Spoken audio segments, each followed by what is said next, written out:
আমাদের যে ভাইটি আজকে এসেছে এস এম তারেক, ও মধ্যপ্রাচ্যে যুদ্ধ শুরু হওয়ার পরে প্রথম বাংলাদেশি যে আমাদেরকে ছেড়ে চলে গেছে, নিহত হয়েছে। আমরা সকলে ওর আত্মার মাগফিরাত কামনা করি, ওনাকে আল্লাহ জান্নাতবাসী করুন।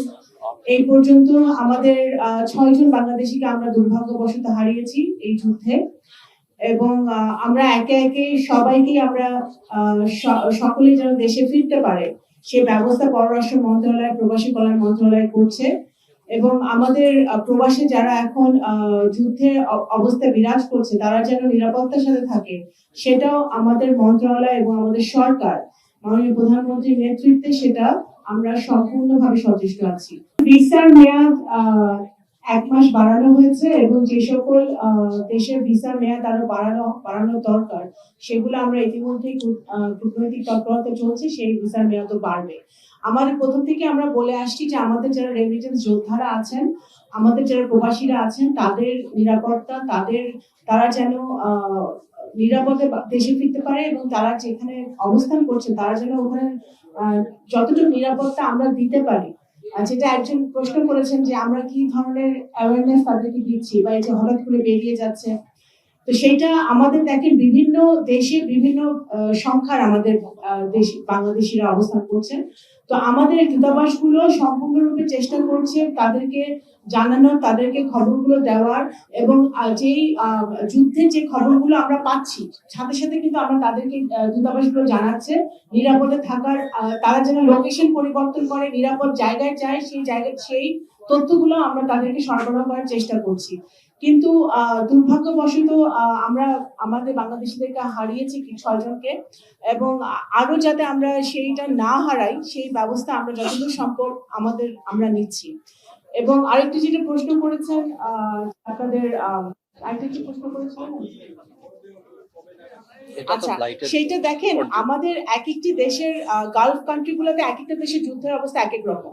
এখন এই মুহূর্তে আমরা বলতে পারছি না, কিন্তু আমাদের আজকে যে ভাইটিকে আমরা ফেরত আনতে পেরেছি, গত 3 সপ্তাহ ধরে আমরা চেষ্টা করছি তাকে বাহরাইন থেকে সৌদি আরব হয়ে ফ্লাইটটা আনা, সেটা আজকে আমরা আসতে পেরেছি।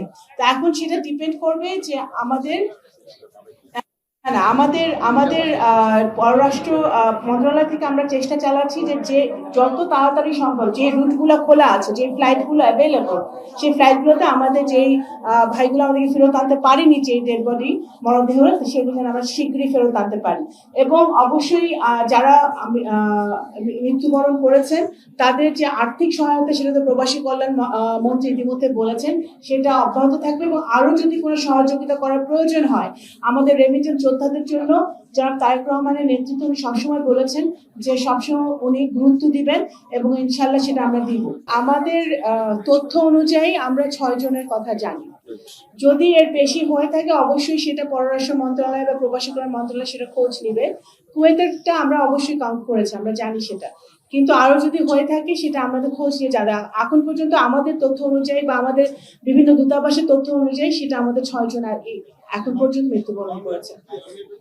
এখানে সবচেয়ে বড় কথা হচ্ছে যারা এটা মানব পাচার করছে তাদেরকে ধরতে হবে, এবং বাংলাদেশের এবং লিবিয়ার লোকজন যৌথভাবে যারা অবৈধভাবে মানব পাচার করছে তাদেরকে প্রলোভন দেখিয়ে কিছু টাকার লোভে তারা এই মানুষগুলোকে বিপদে ফেলছে, এবং সমুদ্রের মধ্যে তাদেরকে বিপদাপন্ন অবস্থায়, এবং অনেকে এই রিসেন্টলি আপনারা দেখেছেন যে ইনসিডেন্টের কথা আপনি বললেন যে আমাদের কিছু বাংলাদেশি প্রাণ হারিয়েছে, এবং এখনো কিছু বাংলাদেশিরা যারা জীবিত আছে তারা গ্রিসে, তারা কিছু হসপিটালে আছে এবং কিছু ক্যাম্পে আছে। তাদেরকে আমরা কিভাবে ফেরত আনবো? পররাষ্ট্র মন্ত্রণালয় কিন্তু সেই কাজটি চালিয়ে যাচ্ছে গ্রিসের সরকারের সাথে কথা বলে।